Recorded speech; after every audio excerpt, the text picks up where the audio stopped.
What's going on, everyone? This is the Warehouse Series. So today I want to talk about something a little bit different, your retirement. Now, I put this survey out a couple days ago, although it does not have a lot of votes on it. It is doing exactly what I thought it was, and it's probably going to be the no's outweighing the yeses. Now, I can tell you right now at our company, within our union, we have 350 people that can contribute into the 401k plan, and roughly 23% actually do it. Now, with that being said, so that's 80 out of 350. So that is very poor numbers. With that being said, we had a pension and we lost it. Now, when I say we lost it, we did not lose what we already had contributed into our pension, but we are just not getting contributed into our pension anymore. In place of that, the company is putting money into our 401k. Now, this is why I am really adamant about being diverse towards your retirement, because people solely based on their pension, okay, and now it's gone. Now they're not getting any more into that. And there are people that solely base their retirement on the 401k. And I'm going to get into that in this video today. So if you want to stick around, I really appreciate it. Before we do that, if you could subscribe, hit the notification bell so you don't miss out on any of my videos. Leave comments and give me a thumbs up. As always, Discord in the description below. Over 100 people in that warehouse community. If you want to join, click that link below. All right, so now, obviously for this video, I'm talking about here in the United States, but I'm sure around the world, there is similar plans. So I'm sure there's similar plans. So the biggest thing is to find out what is going on at your building, and does your company have one? Do they match? Do they do all that? That's what I'm going to get into this video. The 401k has been around just as long as me, pretty much, a little over 40 years. And it was never solely meant to be your retirement plan. Just like I said, people are basing everything, their whole life on their pension, and there's people that base their whole life on their 401k. You have to be diverse. You have to be in a lot of things in case one fails, okay? Because there's never a guarantee on a plan. Now, unfortunately, here in the United States, over 50,000 businesses over our lockdown either cut their 401k off altogether, or they cut it down dramatically to save money, which is very unfortunate. But if you do have one, the average rate of return on a 401k is about 6 to 8%. You can make more, you can make less, but the average return is 6 to 8% per year. And you could put in there $19,500 per year. So whatever you want to contribute, I know at our work, you can contribute whatever percent of your paycheck you want to equal up to that $19,500. So there are two types of 401ks you get to be in. There's a Roth 401k and a traditional 401k. The Roth 401k, you get taxed now. Traditional, you get taxed later. The only problem with doing the traditional is that you don't know what the regular income tax is going to be in the future, because that's what you get taxed at. But the thing that's nice about the traditional is that you are not getting taxed now, so you get to have growth on the money that you would have been taxed on. The Roth, whatever you have in the future, it's yours, all right, because you're already being taxed on it throughout your course of being in there. Like I said, 59 and a half, you could pull that money out. Now, retirement age at my building is 62 with some type of penalty, and 65 is the golden number as of right now. And another big thing that, with these 401ks at businesses is you have a company match. The company match is, at our work, is 50 cents on the dollar up to 10%. Now, we're tiered, all right? When I say we're tiered at, years of service, we're in a union. So from this X amount of years to this year, you get what I just said. And then people get, I think, 25 cents on the dollar or whatever. I don't know what the whole entire thing is, but I know that is tiered. Now, we also get an additional 8% put into our 401k in place of our pension. That is also tiered.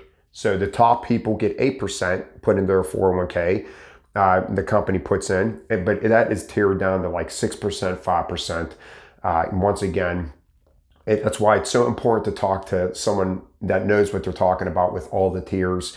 If you are tiered off just like us, talking to another coworker is not going to help you out, because they might be in a different plan than what you would be in. Now, if you're totally out of the loop on the 401k, whoever manages your 401k, ours is the principal group, you can hire them to manage your 401k. I don't recommend it, because that could be like a 2% fee on their end. So 2% per year of whatever you're making out of your 401k. It's a compounding fee. So 2%, 2%, 2% every year. I don't see the use of that, because I think with the internet and everything and the books out there, it is so easy to learn about this stuff yourself and manage your own 401k. Now, you can take loans out of your 401k. It's highly not recommended. Usually the interest rate for taking a loan out of your 401k is 6 to 8%. You could take 50% of your overall balance in there up to $50,000. So if you have $100,000 in there, you could take $50,000 out and you got to pay that back in 5 years. I unfortunately have done this a couple times and I will never do it again. It is taken away from the growth that you're going to have in the future. So, with that being said, I just want to let you know that isn't an option if you have come up with a financial hardship. Usually there's no questions asked because it's your money. Another thing that I want to talk about, and this is something you probably hear a lot about, is the fees. Hidden fees, hidden fees, hidden fees. This is one of the reasons why I dislike 401ks, but I am in the 401k. But I dislike it because it took me hours upon hours to find the hidden fees at the principal when I went onto the principal group's website, and I counted 17 things, 17 different categories that look like fees to me. Obviously, it did not say fee. It's just administration costs. I'd like to put the word cost in there a lot. I found 17 things and I added those up. And what I came to conclude over the life of my 401k, my company match is going to pay for those fees. That's how much it is. It's a couple $100,000. Or it was like $100,000 some dollars or whatever like that, because it's compounding fees. It's not like you're just hit that fee for one time. You're on a certain amount of money. So compounding, so you get taxed at the end of the year, and then you get taxed the second year, but you're also getting taxed on the money you were taxed on the first year, if that makes sense. So it's compounding fees over the life of your thing. And I remember I did this whole drawn out thing, and I can't remember what I did with it, but I came to the conclusion that my company match is going to pay for my fees. So my growth is going to be that 6 to 8% over the year, over the course of my 401k working at my building. And once again, so like I said, it was not designed to be a sole retirement plan. Even the creator of the 401k said that. I never made this to be a sole retirement plan. And that's what people are doing. So, I try to say lesson learned, right, with the pension. Now, there are still people around the United States that still have a pension, that still can contribute into their pension. But I know a lot of them got cut, I think like 20% or something to that nature. And obviously, you're going to have the unfortunate probability of it being cut again in the future. So you don't know what you're going to have in your pension by the time you retire. I have very little in my pension because I was not in it a long time whenever when they start contributing to our pension. But you have the people that just solely base their life on their pension.